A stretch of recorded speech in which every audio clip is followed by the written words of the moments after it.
Welcome in everyone to Girl, How'd You Get That Gig? For my co-host Celeste Gehring, I'm Amy G, and today's guest is an award-winning athletic trainer with more than 30 years of experience.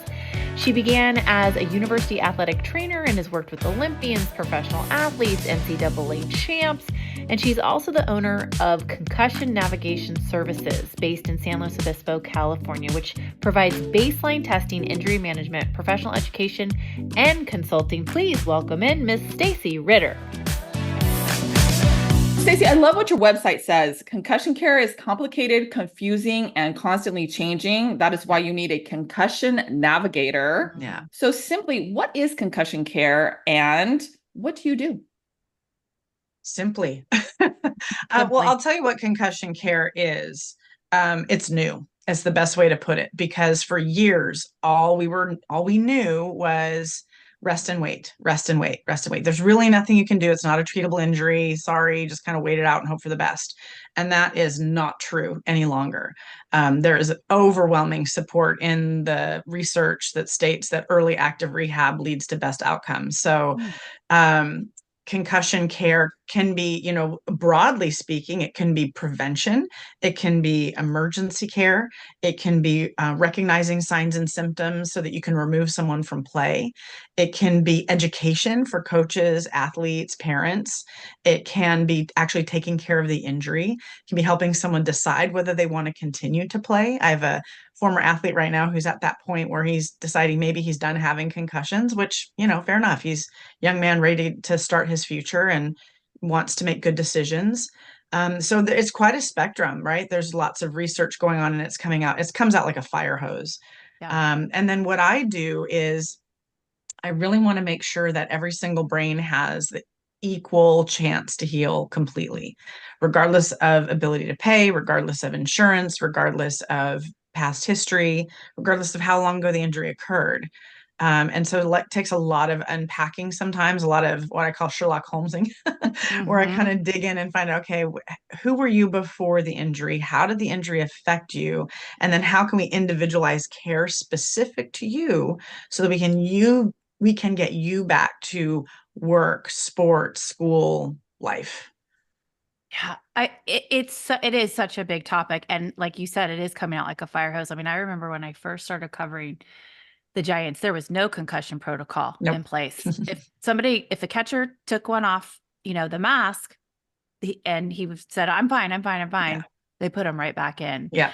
And what I really started noticing was with Buster Posey, who, Yes. was their number one pick, and they didn't handle him with kid gloves, but once he started showing signs, it was like, we gotta make sure we keep him in a place where he can continue to play for us. So, and the symptoms, I can't wait to get into this because I know so many people who've had them and different symptoms from, short-term memory loss to vision never really getting regained and all of that stuff. I remember Brandon Belt had that several times, couldn't get his vision, and it was so frustrating. So, but I want to back up because I want to learn a lot about you, and that's how people connect, and people who are listening and I want to do what she does. It's so much fun to kind of find out where you're from, where you grew up, and your personal background with sports.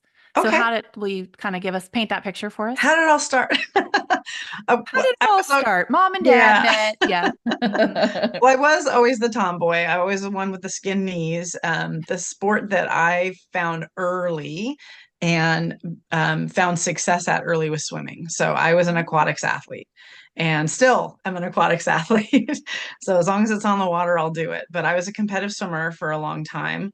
And that was up until high school. I could have walked on in the college scene, but when I found out that my high school friends that were going to be swimming in college were getting up at the crack of dawn and having to swim and then go to class and then having to swim again, and I'm like, yeah, I'm good.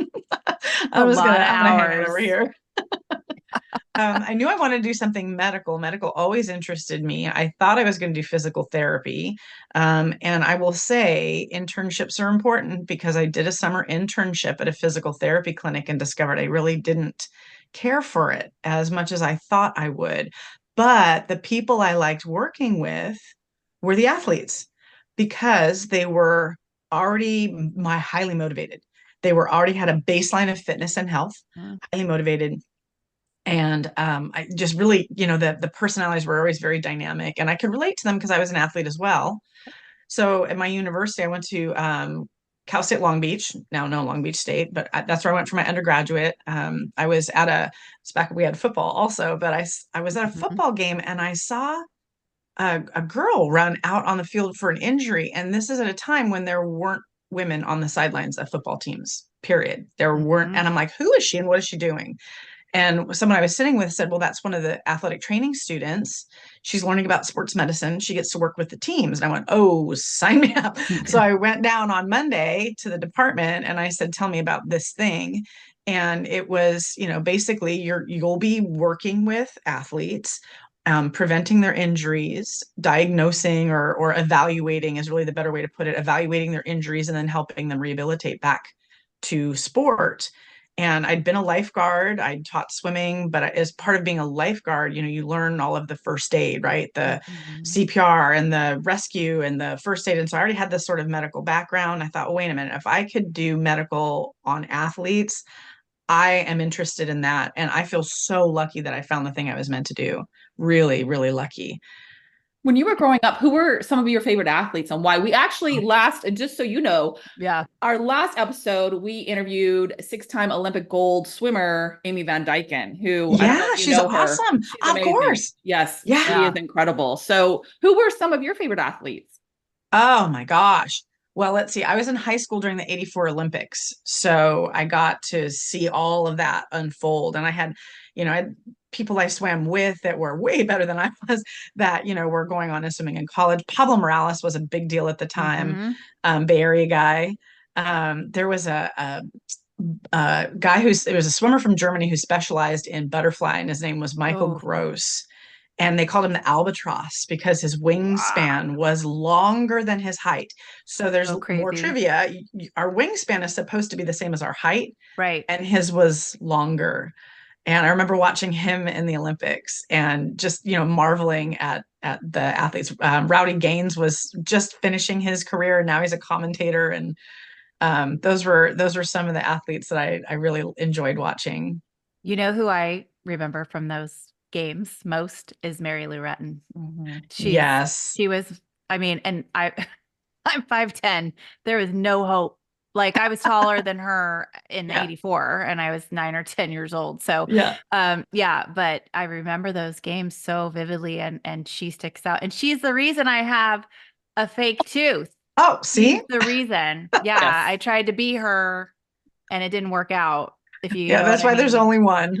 And that tooth is all Mary Lou right there. Mary Lou. Yeah. Mary Lou tooth. It is. You know what? It's for her.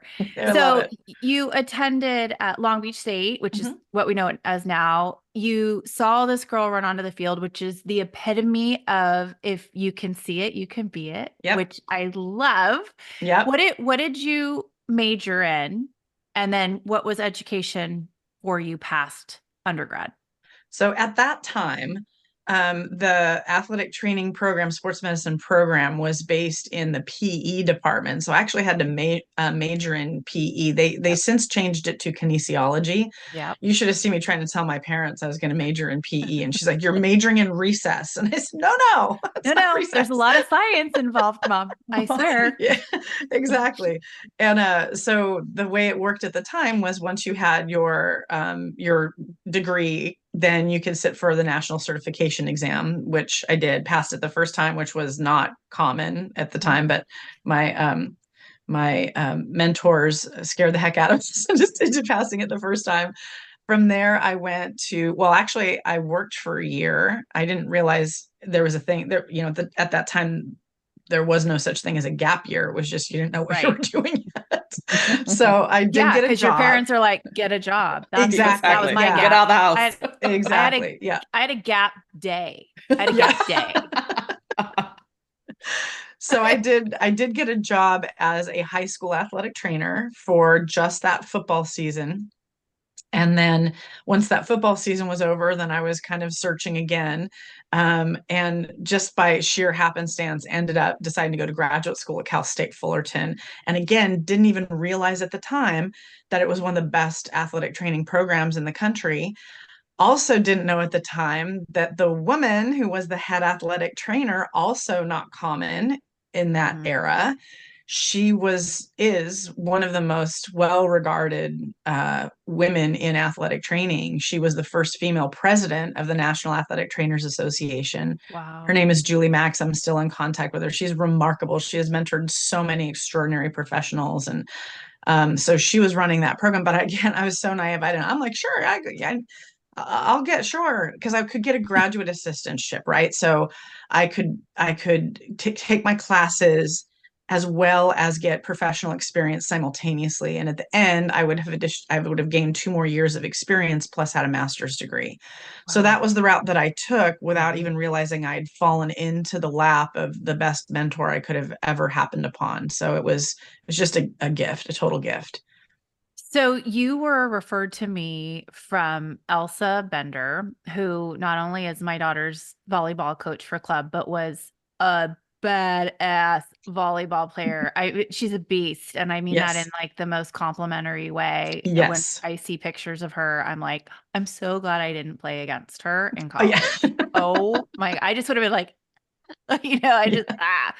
And, but you were her athletic trainer at UOP. Correct. So take us, on that trajectory of a university athletic trainer and then to kind of where you are now as a concussion specialist, owning your own business. And what was the impetus to broaden what you do, but also go really specific with what you do?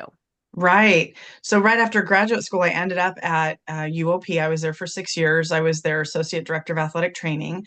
Elsa and I worked really closely together because she had an ACL tear, but went on to become a 2-time All-American post-injury. So that was a testament not only to, our hard work together, but her tenacity and inability to sit down and say no. Like, she was going for it. So I worked there for a while. I ended up getting engaged to another athletic trainer, but he worked at UCSB. Okay. And so it was like, okay, would you rather live in Stockton, California? Nothing against Stockton, or Santa Barbara. Yeah, there's not really a choice there. I understand. Right? Yeah. But the only position that was available in Santa Barbara at the time was at a high school, and I really was not sure that I wanted to go from Division I college athletics to high school.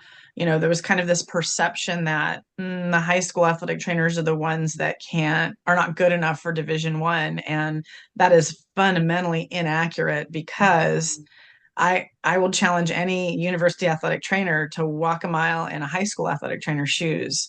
When you are one athletic trainer and you've got 800 athletes and multiple venues happening all at the same time, and you have parents, because these are minors. I mean, it's a whole other layer of complexity.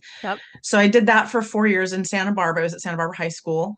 And I'll tell you, that high school experience didn't just make me a better clinician, it made me a better human being. I mean, I just learned about communication and learned about meeting people where they are, and learning about different perspectives and different journeys that kids have been on. And I mean, there were kids at that high school, and they said, "You're the first doctor I've ever had." And I said, "Well, I'm not even a doctor." And they said, "Yeah, but I've never gotten any healthcare before." So really changing young people's lives, that's what started the journey to youth sports advocacy, because I was seeing kids that were being left on the side of the road as far as healthcare was concerned, and the healthcare disparity was very evident at that time. And so that kind of planted the seed. So I was there for 4 years. Then we were ready for a change.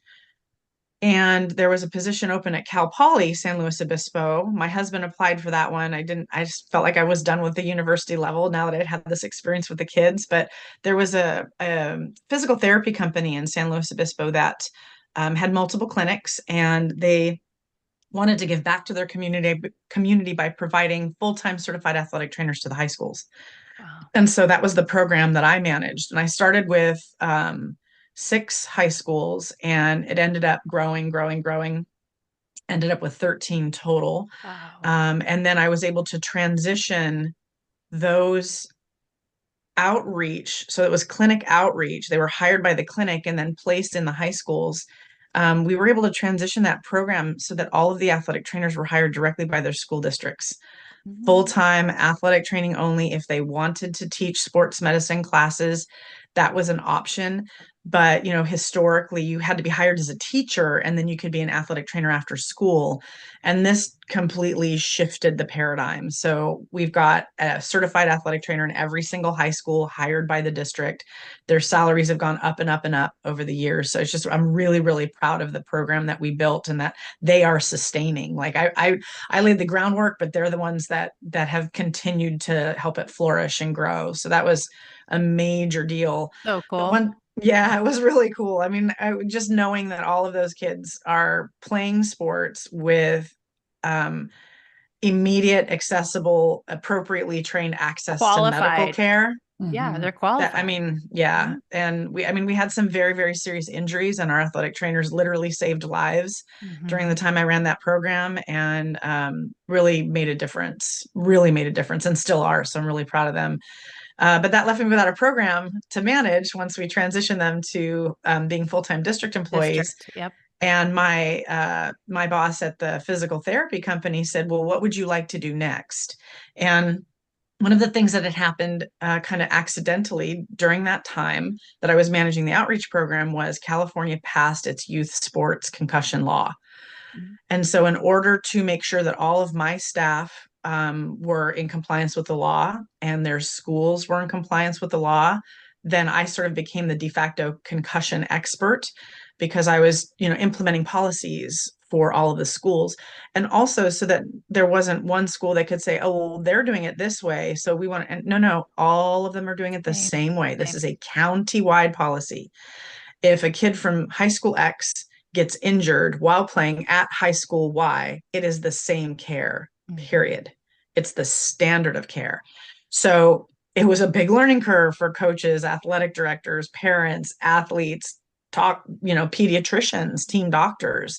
So that was my job, was to make sure everybody understood the policy, implemented the policy, stayed compliant with the policy. But what I learned was that the only people that were having their concussions appropriately identified and managed were those that had access to an athletic trainer. So that would be the high schools, the community colleges, and the university. But what about youth sports? What about club sports? What about adult athletes? What about car accidents? What about slip and fall? Nobody was applying that same high standard of care to the rest of the community. So I said, that's what I want to do. I want to be the athletic trainer for everyone else in the community that doesn't otherwise have one. So I opened a concussion clinic for that PT group. And then the pandemic hit. And because it was in its infancy and it was still the lost leader, after 14 years, I unfortunately, along with 200 of my colleagues at that company, we got laid off. My program was discontinued. But people kept finding me and they said, hey, my friend saw you for a concussion. Can you take care of mine? And just one patient at a time, a friend of mine was subleasing to me a little office space that she had. And then it was like, well, if I'm going to do this, I better do it right and find my own clinic space. And that was about 2.5 years ago. Wow. You know, what's funny. I know Celeste has a question, but I just want to chime in on the pandemic. And I'm probably going to get canceled. I always say something in a show, I'm probably going to get canceled, but I'm like, well, it might've been a really difficult transition. There were so many people drinking during the pandemic. I can only imagine the number of slips and falls that were looking for you, right? Well, it was we started drinking at 2:00. We're like, no, we're not going anywhere. I didn't see too many alcohol related concussions during that time. I'm teasing, but I thought it might've been good for business. Yeah. It was really funny though, is that, concussion sort of came off the radar because sports were discontinued during that time too. Right. And so there was this kind of disconnect. Well, people who aren't playing sports don't get concussions. And so then there was that whole bit too. But they were, and it was a lot of, well, there's car accidents, but there was a lot of falls. There was a lot of like home gym accidents, or people being outside, a lot of mountain biking accidents and that sort of thing. So I bet if we looked at the statistics, there would be some, if they weren't coming from sports, where were they coming from? That would be really interesting to look at. Mm-hmm. So for the people that are, I'm just kidding. I'm kidding. So it's job security. For the people that are watching that want to do what you do, what would be some first steps that they would take to get there? For athletic training or for being a concussion specialist? Probably concussion specialist, I think. I think both. Yeah. Throw it out there. Okay, sure. Throw it out there. Let's go. We could go concussion. We could go athletic trainer. We could go business owner. We could go different directions on this, right? Yeah. So just briefly, the athletic training profession has evolved. So now the minimum degree is a master's degree. And in order to become a certified athletic trainer, it has to be through what we call a CATIE approved athletic training education program. So not every college has an approved athletic training education program. So they would have to locate one of those and then enroll in that. Master's degree is the minimum. And then there's still that national board certification requirement. A lot of athletic trainers are also pursuing a doctor of athletic training, a DAT or a PhD. It's not required, but a lot of people are going that direction. But it is quite extensive medical education. We do far more than Band-Aids and ice bags. Yeah. If that's all we did, we wouldn't need the master's degree and the National Board of Certification exam. Right.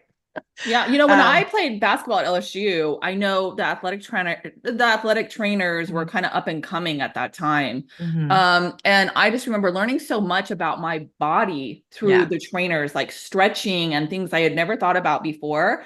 And we had a strength coach who would literally have us lift other women on our backs. And I was one of the shortest post players on the team at 6 feet. I was listed at 6'3", as 6'3", but I'm really 6 feet tall. And I would have players that were 6'8", 6'7" on my back going up these steep levees.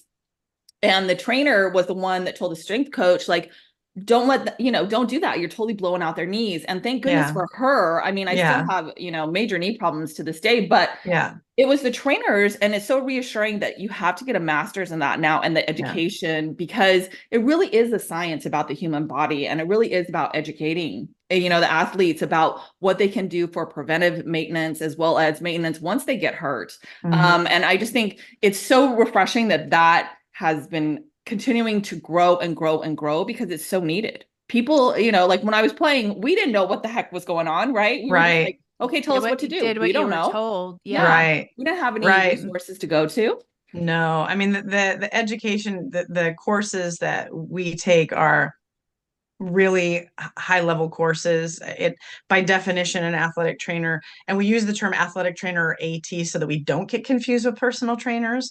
There was some personal trainer shenanigans up in the Bay Area a number of years ago with a particular baseball player who kind of muddied the waters a little bit. So when we say AT or athletic trainers, and those are the medical specialists instead of like the fitness or conditioning specialists, but it's prevention, emergency care, evaluation, rehabilitation, professional education. And within each of those, there's pharmacology, there's orthopedic assessment, there is, life-saving techniques for head, heat, and heart issues, which are the 3 leading causes of death in sports: head, heat, and heart. So we learn how to prevent and we learn how to manage those if they do happen. Damar Hamlin, athletic trainer, saved his life. So those are, just a little smidgen. And then athletic trainers work in so many different settings. They can work in a clinic, performing arts, public safety. They work in the military. They work in, obviously, the traditional settings. They work in research. They can be physician extenders.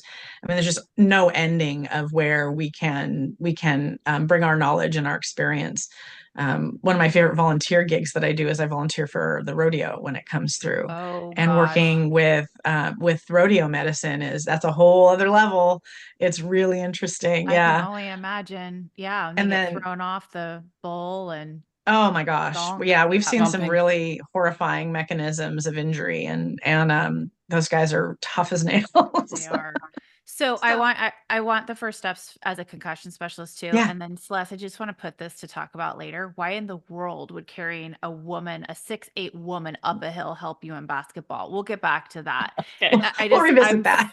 so confused. I'm like, how does that We'll revisit help? that. All right. What would be first steps in, trying to attain the level that you're at regarding being a concussion specialist? There's a couple really good programs out there where you can do what I did is I took the coursework to become a concussion specialist. Mm-hmm. I didn't feel comfortable calling myself a specialist unless I'd done specialized training and specialized education. There are a lot of people that, well, I've worked with a lot of concussions, therefore I specialize in it. That's one way to look at it. But for me, my own integrity, I need to back that up with specialty training. And there's a number of programs that do that. And the one that I went through is actually based out of Canada. It's called Complete Concussion Management, or CCMI. I'm one of only 6 in the state of California that have that clinic certification through CCMI. I'm also one of their blog writers, but they have CCMI professionals around the world. So it's really interesting. We get to collaborate with each other. I can, reach out to someone in Australia or reach out to someone in Great Britain. And it's very, very cool. Most of them are in Canada. UPMC is one of the kind of breeding grounds of really excellent research in concussion. Emory in Atlanta is another phenomenal concussion program there. Any place that does a lot of research on it typically has some type of higher level education that you can do. If you're in your undergraduate or your master's degree level and you think that concussion is something that's really interesting to you, then find a university that does research on concussion and attend that university for your next degree and get involved in the research level, because that's going to attract all of the best minds in that particular field and really give you not only a great education, but it'll give you a great network of other professionals in the same area that can lead you to the next portion of your own show. Like I said, I stumbled onto mine a little bit later in my career, but I just did a ton of research on what program looked the most robust, which looked the most current, which looked the most evidence-based. I don't rely on any gadgets or high-tech instrumentation, because it is not proven to be any more effective than more basic interventions. And those more expensive, fancy tools and gadgets will eventually become obsolete, probably pretty soon. And then you have to replace it, and it's expensive, and you have to pass that cost on to your patients. Then I won't do that. I mean, I do only what the evidence says is the most effective and the safest. But, and on top of that, I have my own experience on what works and doesn't work. But that's what I would recommend, is to find those universities that have really outstanding concussion programs, find really good concussion clinics that are all over the country, and maybe do an internship or maybe do an internship, or maybe do a fellowship there if they'll allow that, or partner with one of the people that works there for a remote opportunity. Maybe there's some mentoring opportunities in that way. But find the people that are the best at what they do and ask them how they do it. When I was a producer for Fox Sports, I was lucky enough to be on the sidelines. And I remember it was a Detroit Lions game, standing on the sidelines, and when the players hit each other, it sounded like a car crash. Right? I mean, I've been to, Amy and I have been to so many sports games, so many sporting events. And I mean, they're hitting hard, but to actually be on the field and hear that, and it was like a car crash every time. And I'm like, oh my gosh, how do these players survive that? How do they even, function after getting hit like that? And, it's very topical. We're talking a lot in sports about CTE and concussions being linked to CTE and all of that. I want to know, you were talking about Hamlin and life-saving techniques and being on the field. How do you slow down that adrenaline? Because I know my heart was pumping out of my chest. I was freaking out, and I was just standing there. I can't imagine having to go in and save someone's life, or having that moment where it's so critical that what you do is going to save someone's life. What's your mindset during that time? Well, we're very, we're very committed to what we call EAPs, or emergency action plans. And so we plan for the bad stuff and we rehearse it every year. It's recommended that they do it, and I know they do it at the professional level, but at the university level, the high school level, there absolutely should be an emergency action plan, and it should be rehearsed on an annual basis so that when those events happen, it's autopilot and everything goes dark on the outside and all you're seeing is your patient. It relies on training, it relies on teamwork, and it relies on education. And the more times you've rehearsed it, it's why we have to take CPR every year. It's not because we've forgotten how to do it. It's because we want it to be so second nature that in that moment that it happens, we know you just kicks in. It just kicks into autopilot. Some people realize early in their career that they don't have that. When they get out in the moment and they feel like, oh, I kind of froze there. And so then you have a decision to make. Okay, do you want to keep building that muscle and get better and better at it and desensitize yourself to the adrenaline and to the crowds and the noise and the uh-oh kind of moment?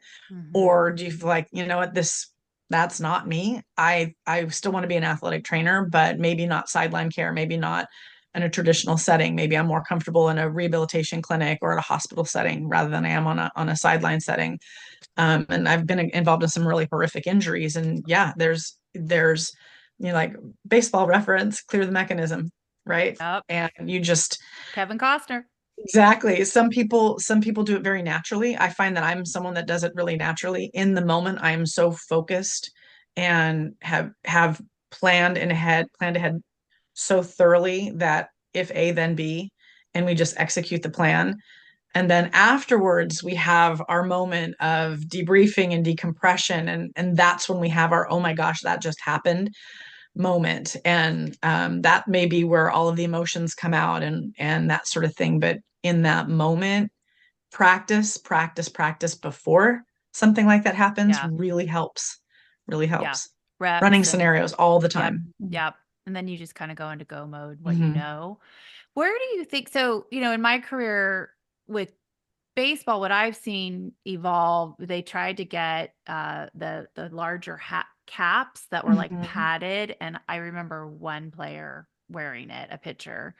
I remember seeing Joe Martinez take a comebacker off the head, go down on the mound, get up, and his face looked like it had turned into the Elephant Man in like a matter of 30 seconds. So much blood had gone, and it was all enlarged and engorged. And Dave Greshner, who's the head athletic trainer for the Giants, had him missed the temple by like millimeters.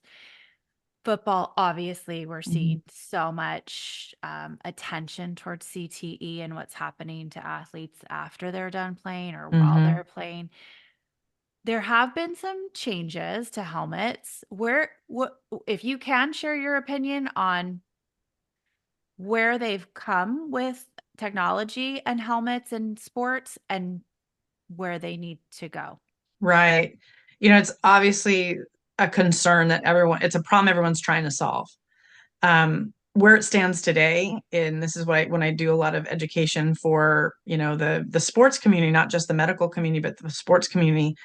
The reality is, unless and until there's something you can put on the outside of the skull that mitigates the movement of the brain inside the skull, there is nothing that you can put. You can wrap that head in bubble wrap as much as you want.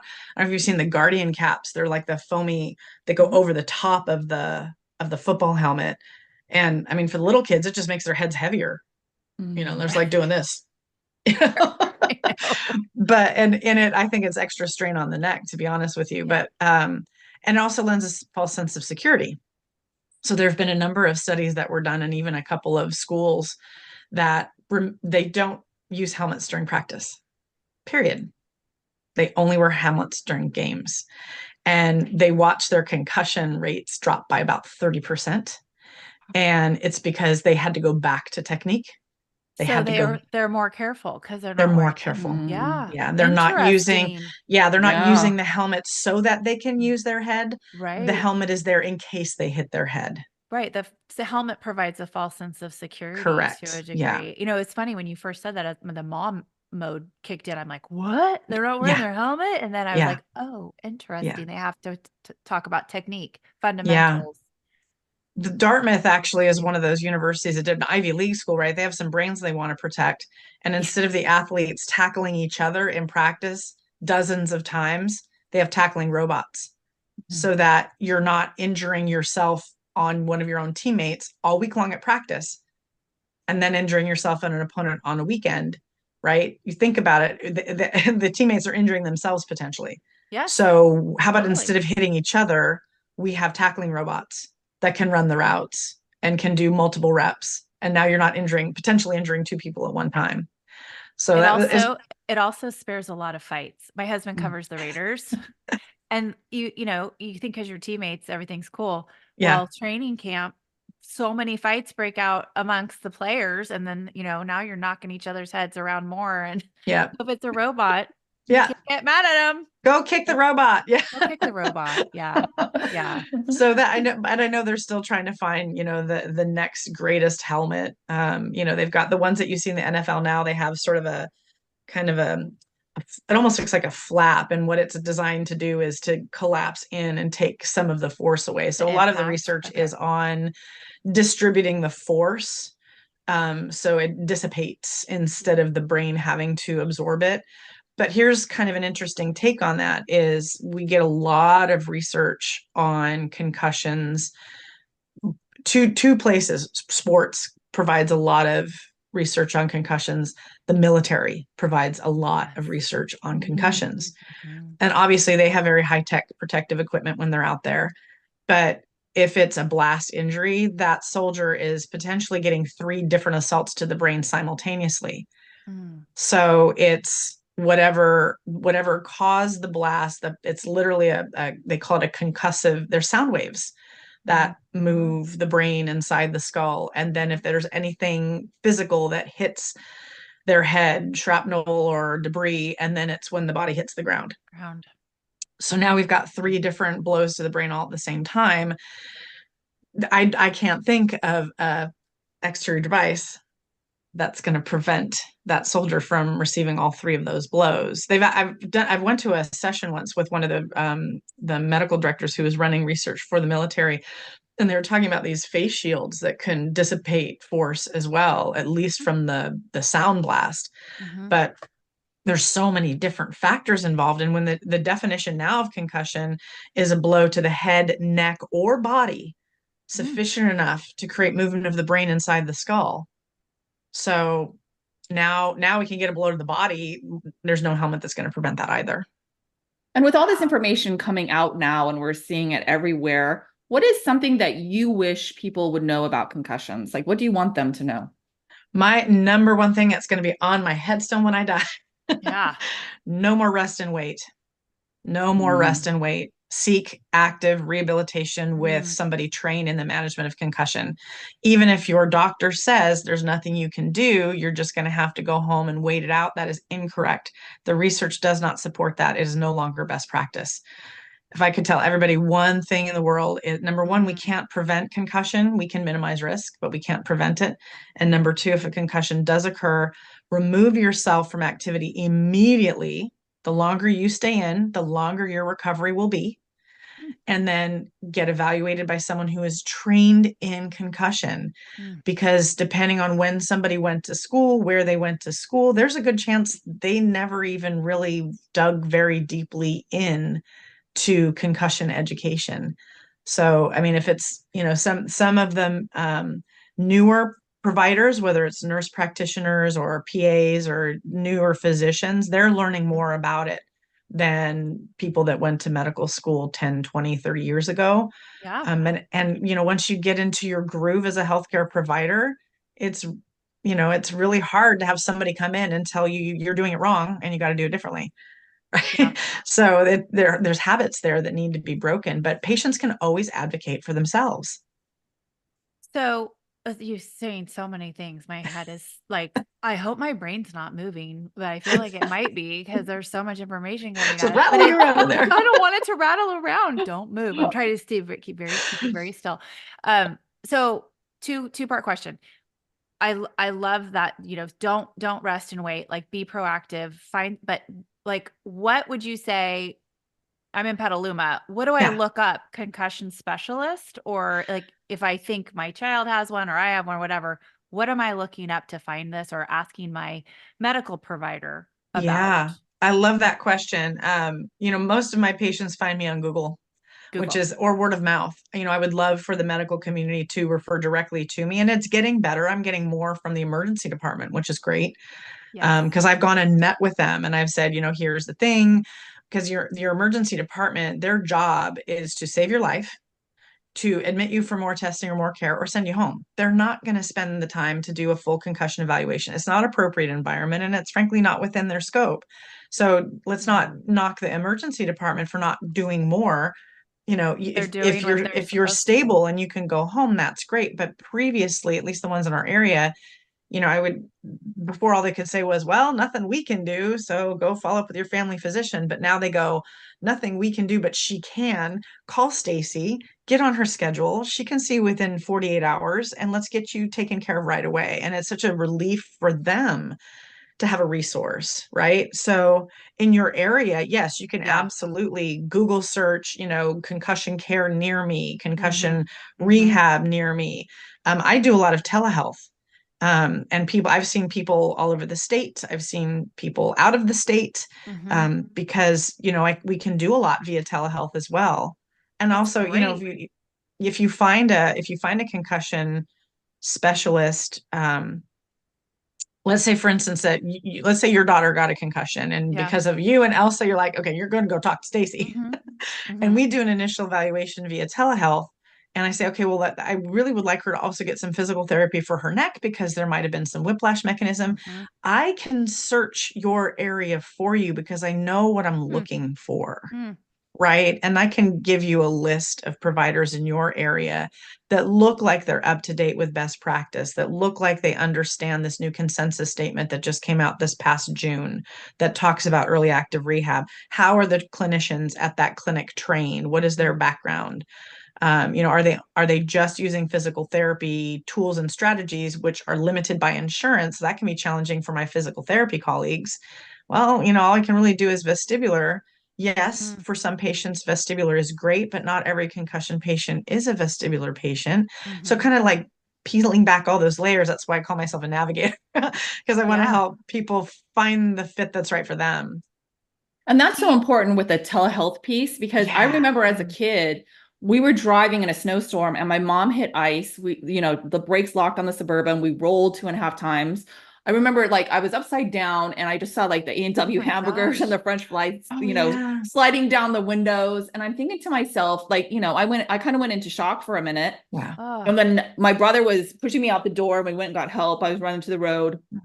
But I remember going into the emergency room, and that's exactly what they said. They said, if she has a concussion, go home and rest. And I love what you're saying. And I hope everybody really hears what you're saying about patients advocating for themselves, because the fact that someone can call you and do telehealth with you to get those, because I don't know what I'm looking for. And especially growing up in a rural town in Idaho, I can guarantee you there, my town doesn't know either, probably. Right.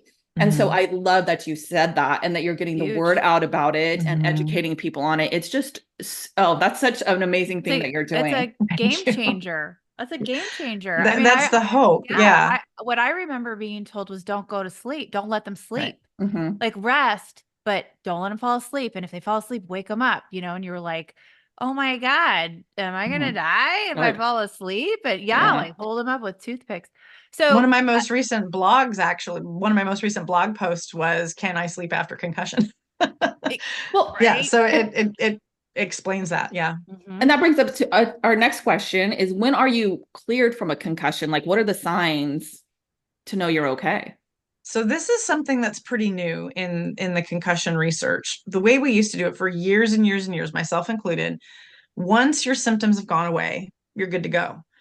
It turns out that the brain might not be fully healed, even if all of the clinical symptom presentation has resolved. So in other words, all the headaches are gone, you're sleeping fine, you're thinking fine, there's no mood changes, there's no dizziness. We used to say, okay, awesome, now we say, okay, we'll do a graduated return to play and you're off and running. However, there's this physiologic change that occurs after concussion that is still present potentially 3 weeks after that mechanism. And then for some people, it's even longer, depending on, their symptom, their not their symptoms, but their background, their predisposing factors and that sort of thing. Some people heal more quickly. Some people heal more slowly. It depends on a lot of factors. But just to base the clearance on symptoms having resolved isn't necessarily a guarantee that that injury is healed. Mm-hmm. So that's where the person that's trained in the newer protocols for concussion management will know, okay, we're going to use a number of different factors to determine whether this has physiologically healed, right? Mm-hmm. So there's a lot of testing that I do. There's a test for the vestibular system, for the ocular motor system. There's an app that I use called Sway that measures balance, reaction time, impulse control, visual processing speed, and memory. So I can get objective measures instead of just, well, I think I'm okay. Right? Mm-hmm. I can actually have data points instead of an injured brain trying to assess itself and give accurate information. There's a treadmill test that we do called the Buffalo Concussion Treadmill Test, and this is now considered pretty much gold standard. And what we do is we exert the person, we get their heart rate up, up, up, and we watch and see what their symptoms do. Excuse me, for some people, their symptoms get better when their heart rate is up. For some people, their symptoms get worse. For some people, their symptoms don't change at all. And depending on how their symptoms respond to the exertion, maybe it's even just the impact on the treadmill that gives us additional information. So really, it's in the absence of any deficits on any of those other systems that we discussed, in addition to resolution of symptoms, in addition to can these symptoms be provoked or can they be brought back? Triggered. Under exertion, which is where it's super important with sports. We have 2 more questions for you, but I have a friend, I'm going to have her call you because this is fascinating. 6 years ago, she got back from a trip to Europe with her daughter, flew into Oakland Airport, was at the crosswalk to go to the parking lot.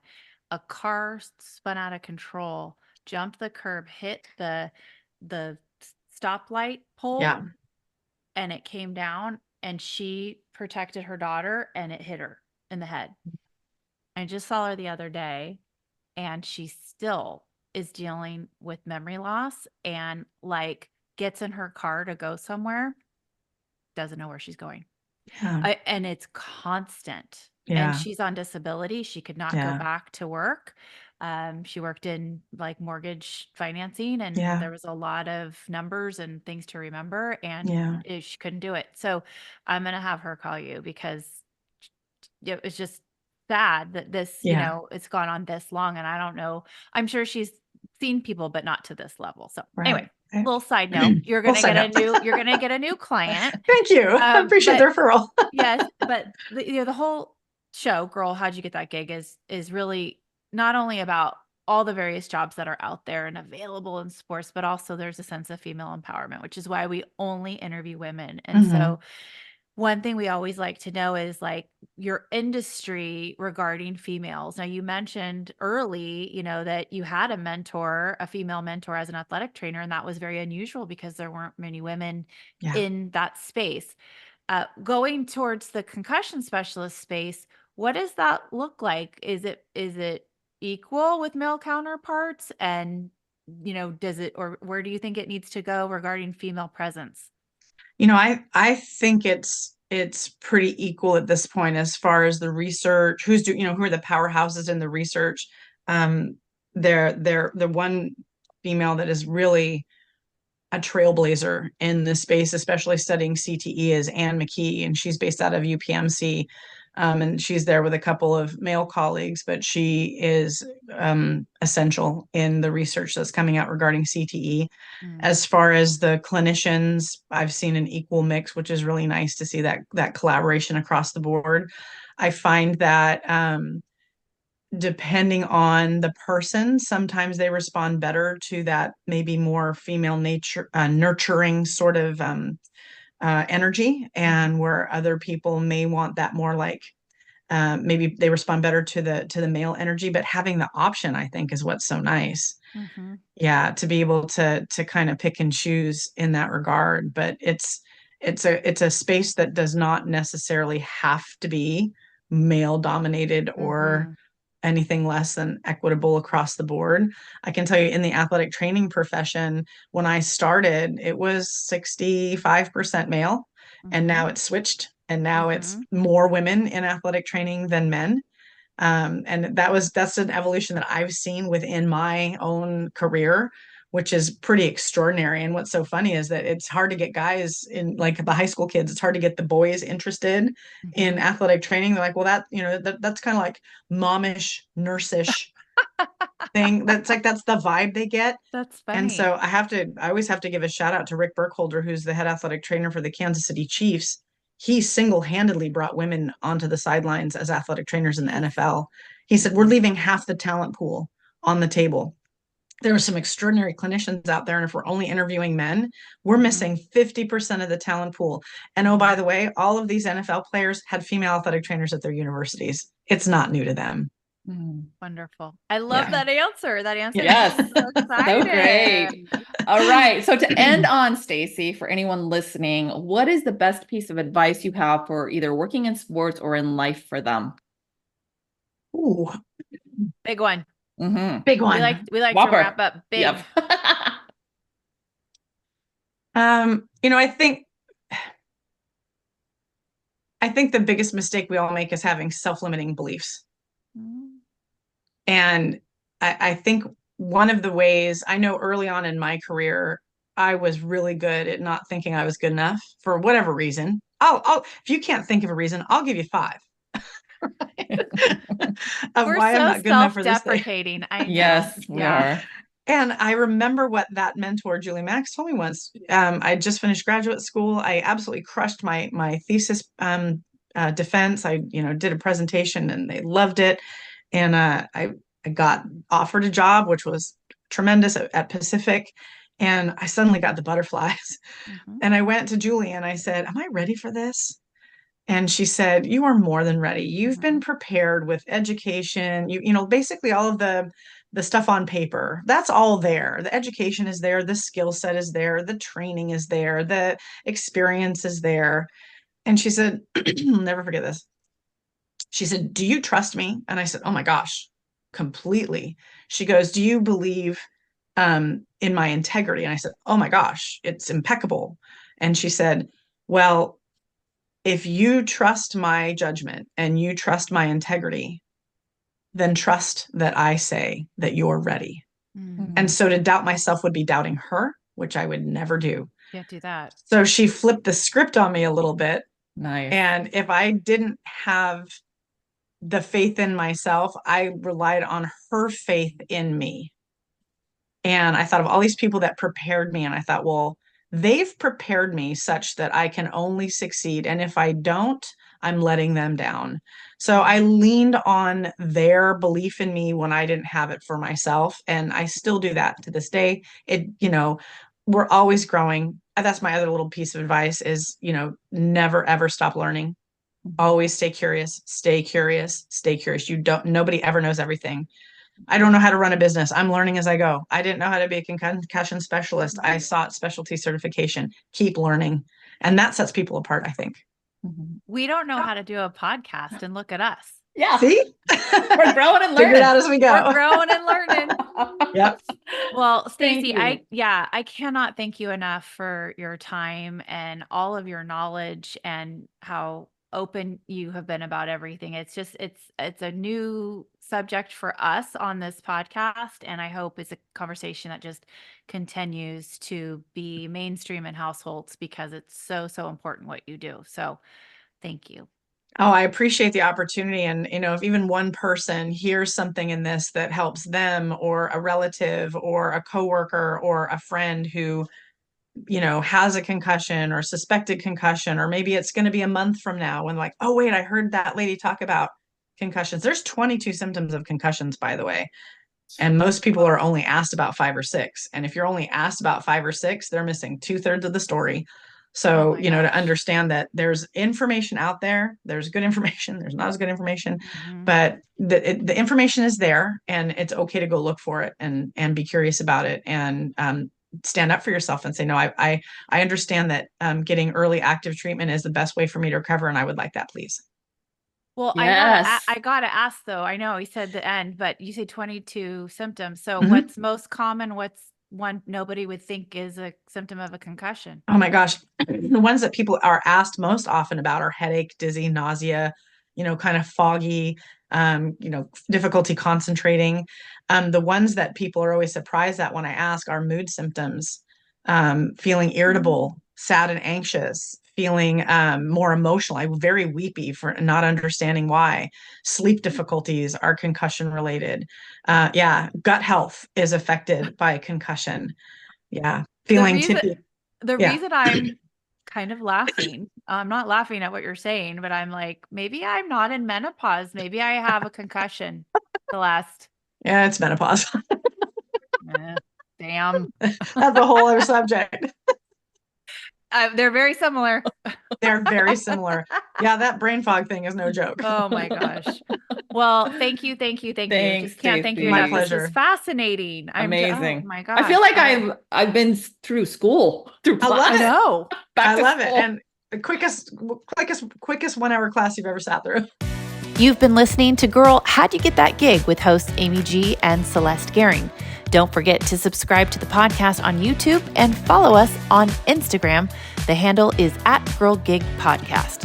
Followers and subscribers are automatically entered to win our giveaway prizes, announced every other Wednesday on our Instagram page. Until our next episode, go get that gig.